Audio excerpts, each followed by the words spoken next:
Welcome to the Deep Dive. Today we're tackling a really critical and constantly shifting situation, the humanitarian crisis in Ukraine, as we're seeing it now in May Yeah. 2025. Yeah, it's definitely complex. We've pulled together some key sources to try and get a clearer picture. Think of this as, your way to quickly grasp the core issues. So what are we looking at source-wise? Okay, so we've got a UN report from OCHA and CETA, that's from March 31st this year, the Council on Foreign Relations Global Conflict Tracker, updated just yesterday. Very current then. Exactly. Also, the Institute for the Study of Wars assessment, same date, April 30th. Then there's a really interesting piece from Virginia Tech back in September 2024 looking at shifts in Ukrainian public opinion. That'll be important context. Definitely. Plus, a slightly older business brief from Connecting Business, Feb 23, and a broader multi-issue analysis from the Geneva Center for Security Policy. That one's from August 22, but still quite relevant. Okay, a good mix. Yeah. So our mission really is to pull out the key things, Mm-hmm. the most urgent humanitarian needs, the big challenges in getting aid delivered, how people in Ukraine are feeling, and the sort of wider global security picture. Makes sense. So where do we start? It's important to remember, I think, that while the full-scale invasion kicked off in Feb 22, things haven't stood still. None at all. What really hits you straight away is just the sheer scale of destruction and how the crisis has, well, deepened. By late 2024, the attacks intensified, didn't they? Especially northeast, east, south. Right. And that just made the humanitarian situation much worse. Dramatically worse. And it's the frontline areas, predictably, that are just taking the heaviest hit. Absolutely. And the human cost. Yeah. It's just staggering, isn't it? The UN recorded, over 12,000 civilian deaths by late October 24, nearly 27,000 injured. And we always have to add that caveat, right? The actual figures are probably much, much higher. Tragically, yes. Then you've got the displacement, millions forced from their homes. The IOM estimates 3.7 million displaced inside Ukraine. Internally displaced, yeah. And that's on top of everyone who's fled the country altogether. So, focusing in now on the current crisis, like late March, April 2025, what are the absolute most pressing needs right now? Well, the big UN plan, the 2025 HNRP, it points to a huge number, 12.7 million people needing humanitarian aid. 12.7 million. That's enormous. It is. And what's particularly alarming, I think, is the systematic destruction. We're talking critical civilian infrastructure. Homes, schools, hospitals, Yeah, basics. even water systems. And this isn't just immediate suffering. It makes everything harder long term, especially thinking back to winter 24, early 25. Imagine facing those freezing temperatures without basics. No home, no clean water. Terrible. And the IDPs, the internally displaced people, their hardship just goes on and on. Nearly 80,000 are living in these collective centers. Conditions are often, really tough. And it's not just about shelter and water, is it? There are Yeah. these other really serious threats to people's actual safety. Absolutely. Attacks on civilians, that's still a constant, terrifying reality. Plus the danger from landmines, unexploded ordnance, huge areas are contaminated. Just waiting to cause harm. Exactly. And then there are these other barriers, like just getting basic legal identity papers that affects everything, accessing services, claiming rights. Things you wouldn't even think about normally. Right. And gender-based violence is a deep, deep worry, especially for women and girls who are displaced or in those crowded centers. Yeah. And of course, the psychological trauma, you can't overstate it. This war is leaving incredibly deep scars. It's almost impossible to really grasp the scale of that trauma. The UN report also mentions the situation in Russian-controlled areas. Yeah. That sounds extremely worrying, too. Yes, access there is, well, it's severely restricted for humanitarian groups. But the assumption, based on what little information gets out, is that conditions are probably similar to, maybe even worse than, Ukrainian-held frontline areas. Worse. So, Well, there are widespread reports of coercion, people being pressured to take Russian citizenship just to get, basic services, food, healthcare. that raises huge questions, surely. Human rights, occupying power responsibilities. Absolutely serious questions. So given all these massive needs, Mm-hmm. what are the biggest roadblocks to actually getting aid to people? It's clearly not straightforward. Not at all. A huge one, maybe the biggest, is the funding shortfall, just massive. That 2025 plan, the HNRP, needed about $2.6 billion. Okay. By mid-November 24, they'd only secured about 60% of that. 60%. So huge gap. Huge. And that means aid groups are forced into making these awful choices about what to prioritize. Many really critical needs just can't be met. And I think you mentioned earlier that funding situation actually got even tighter in early 2025. Precisely. The updated plan in March 25 talks about having to adapt because of a global freeze and scale back in U.S. humanitarian funding announced back in January. Plus, they were expecting cuts from European donors, too. So a double whammy almost. Pretty much. And the impact was direct. They had to actually reduce the number of people they were targeting for aid from 6.1 million down to 4.8 million. Wow, so over 1 million people cut from the target list. Yes. They have to focus on only the absolute most severe cases, but it really shows you the real-world consequences when international support shifts like that. Okay, so money is a massive issue. Hmm. But beyond the funding, actually getting aid on the ground, physically reaching people, that sounds incredibly dangerous too. Oh, absolutely. Access is a constant major problem. The insecurity near the front lines. Right. You've got drone attacks, artillery, those landmines we mentioned. It's incredibly risky for aid workers. Just to do their jobs. Exactly. Then you add the really tight restrictions in Russian-occupied areas, which limits things even further. And tragically, the risks for aid workers themselves seem to be increasing. That's awful. Yeah. And on top of that, you get disinformation campaigns trying to undermine trust in aid groups, making their work even harder and more dangerous. And it's not just the big international organizations, right? Local groups must be playing a huge part. Absolutely vital. Huh. Local NGOs, national ones, volunteer networks, they've really stepped up and are crucial for getting aid delivered, especially into those really hard-to-reach places. But that must put immense strain on them. Immense. The war has dragged on for so long. There's a very real risk of burnout. Their capacity gets stretched thin. It's so important that they get proper support, equitable partnerships, the resources they need. It's key for a sustainable response. Yeah, that makes sense. And it's interesting, you see SIDA's funding priorities for 2025 kind of reflecting that, don't you? Focusing on those hard-hit frontline areas, partners who can actually reach people in extreme need. Exactly. And prioritizing protection, working with local groups. That 222 million Swedish krona they've allocated for 2025, it's a significant amount. It is, and their focus shows they understand the challenges, targeting the most severe needs with partners who've proven they can operate effectively there. The initial partners they named DRC, ICRC, IRC, Save the Children, the UHF Fund. It suggests a pretty strategic approach. Okay, now, things are always changing. There was that partial ceasefire focused on critical energy infrastructure, supposed to last 30 days from March 2025.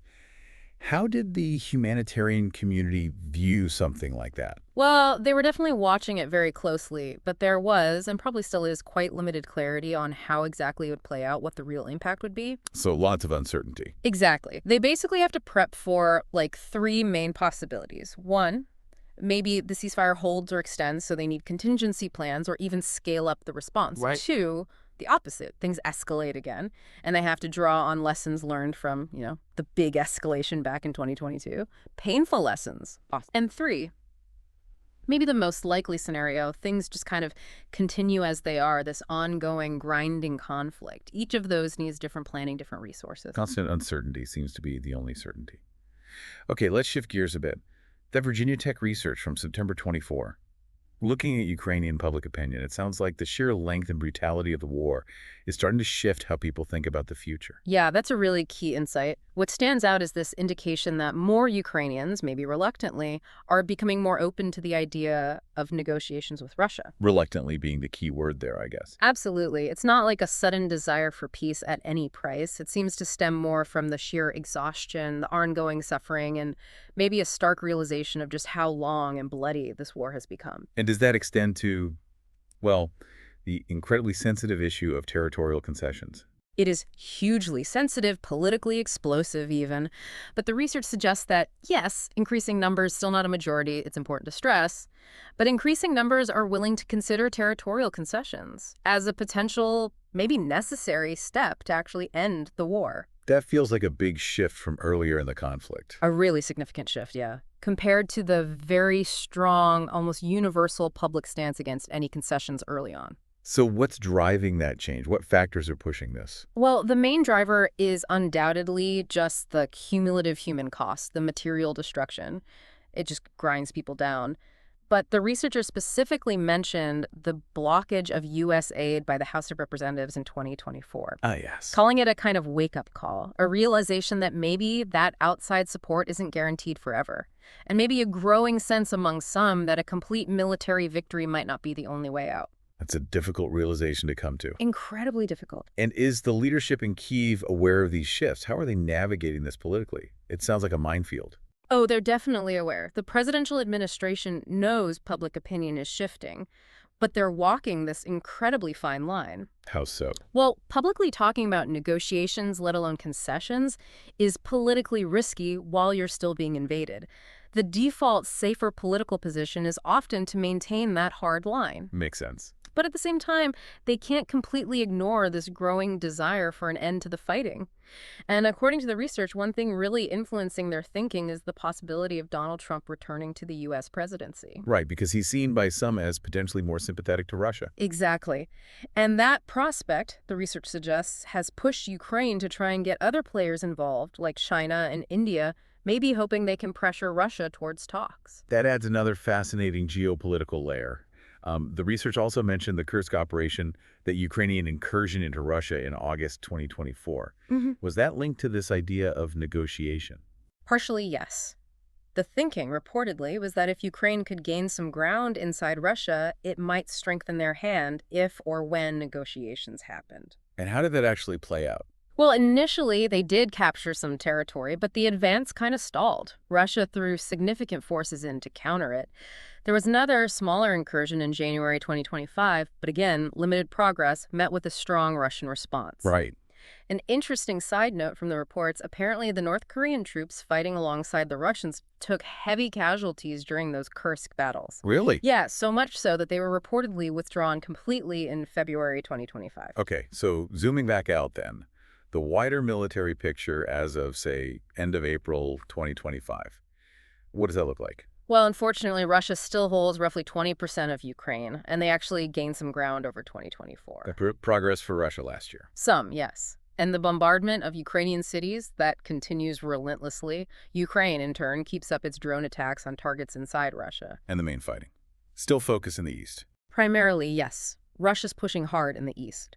They seem to gain momentum late 23, early 24. Their main goal seemed to be pushing back from Belgorod towards Kharkiv, Okay. trying to secure the rest of Luhansk, pushing into Kharkiv and northern Donetsk, and ultimately capturing all of Donetsk. Maybe even pushing towards Dnipropetrovsk after that. So still very much an active offensive posture from Russia. Definitely. And are we still hearing those calls from Moscow for the West to stop sending aid to Ukraine? Oh, constantly. Russian officials keep hammering that point. Stop the weapons, stop the money. They see it as the key way to weaken Ukraine's defense and help their own offensive. Any specific examples? Well, Nebenzia at the UN, he basically said stopping arms supplies would be a clear signal from the West. Putin made similar demands back in March during that ceasefire proposal that got rejected. Right. The Institute for the Study of War sees this all as part of a deliberate Kremlin campaign. Yeah. Trying to influence Western decision-making in Russia's favor. Reflexive control, they call it. Okay. Now, this whole conflict, it obviously doesn't happen in a vacuum. That Geneva Center analysis from August 22, even though it's a bit dated, it raised some really big points about global security implications that still feel very relevant. Absolutely. I think one of the key takeaways was how the war just fundamentally fractured the existing global order. Fractured how? It reignited this deep distrust, almost like Cold War levels, between major powers. And you see national security concerns really dominating everything, often pushing aside efforts towards, broader global peace. And weakening international law and cooperation. Yeah, the analysis argued that the failure to find common ground, shared norms, it weakens the rule of law and fractures those international alliances we used to rely on. The analysis also flagged economic warfare as a really central part of this, didn't it? Hugely central. It's a primary weapon for all sides. You have Western sanctions trying to damage Russia's economy. Right. And Russia weaponizing energy, even food supplies.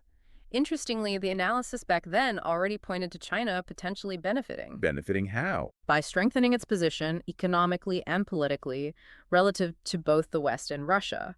Plus, the global focus shifts away from the Indo-Pacific, at least temporarily, and we've definitely seen more trade, more energy deals between Russia and China since then. And it sounds like the war really exposed the limits of our existing international security institutions, like the UN Security Council. Tragically, yes. It starkly showed that these forums, on their own, really struggle to resolve crises this big, especially when the major powers have such fundamental disagreements. Some of the issues dividing Russia and the West go way beyond just military stuff. They're about core beliefs, worldviews. Things that need real dialogue, not just resolutions. Exactly. Dialogue that's very hard to have right now. That analysis touched on some perhaps less obvious impacts too, like Mhm. outer space. Yeah, even outer space isn't immune. Sanctions on Russia's space sector have had ripple effects. And while Russia's actions clearly violate international law, Yeah. the strong international reaction against it might actually, paradoxically, end up testing and maybe even reinforcing the international legal order in the long run. It shows there are still lines that most countries won't accept being crossed. Looking ahead then, thinking about the future of warfare itself, what lessons are emerging from Ukraine? Well, several key things stand out. The sheer importance of drones, autonomous systems, that's huge. We see that constantly in the news. Absolutely. Also, the power of open source intelligence, OSINT, and AI in conflict. But at the same time, it shows that traditional stuff, tanks, artillery, is still very relevant. It's a mix. A hybrid. Exactly. The war has also, frankly, exposed some real weaknesses in the Russian military. Communications, logistics, morale, these have all been issues. And it highlights the weaponization of globalization itself and how critical information warfare has become. Sadly, the analysis also warned about, well, increased opportunities for organized crime. Yes, unfortunately, conflict zones often become breeding grounds for that. Illicit markets expand.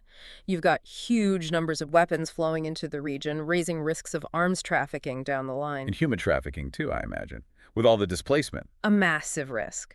Mass displacement creates huge vulnerabilities, especially for women and children, to trafficking and sexual exploitation. It's a grim side effect. And finally, what about arms control non-proliferation? Those big global agreements. How has the war affected them? It's been a major setback, no question. Overall, nuclear risk feels higher. There have been scary allegations about chemical and biological weapons, even if unproven.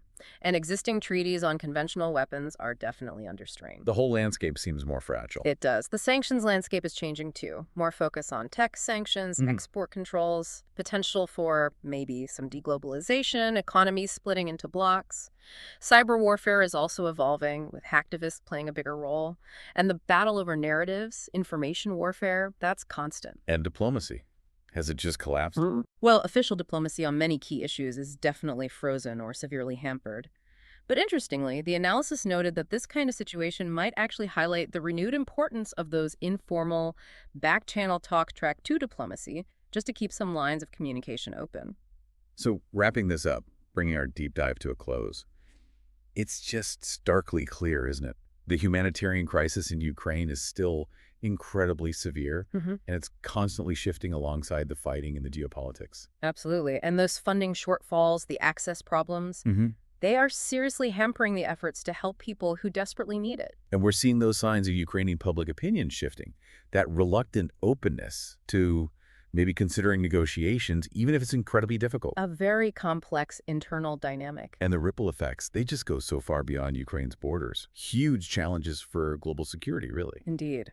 We're left with some really big pressing questions, aren't we? How will that partial ceasefire actually play out? Will it help people? Will it change the war's direction? What are the long-term effects going to be from these cuts to humanitarian funding for Ukraine, for the people there? Yeah, and how will that shifting public mood inside Ukraine eventually influence the government's strategy? What decisions will they make?